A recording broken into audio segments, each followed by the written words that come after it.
Hi, my YouTube friends. My channel is all about showing you how you can do your art journaling, mixed media and crafting on a low budget. My name is Ilona, better known on YouTube, Facebook and Instagram as Picture for Life. Subscribe to my channel to follow me on my creative journey this year. I make easy to follow process tutorial videos for art journaling and mixed media.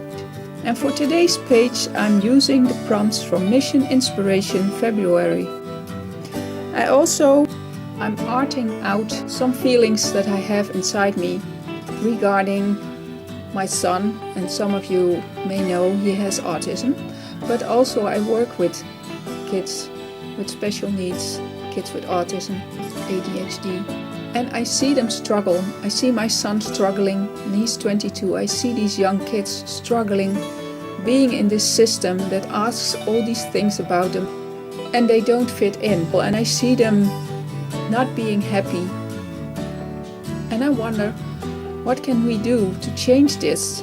When making this page, this was all on my mind, and I was seeing that they don't fit in, and that they sometimes don't have friends because people don't understand them.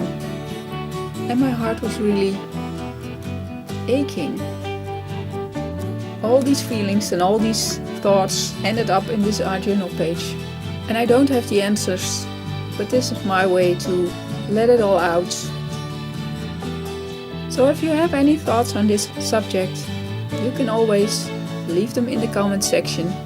I will read them all, and I also reply on them all. So I hope you enjoyed this art journal page, even though it's a little bit raw. But hey, that's part of life too.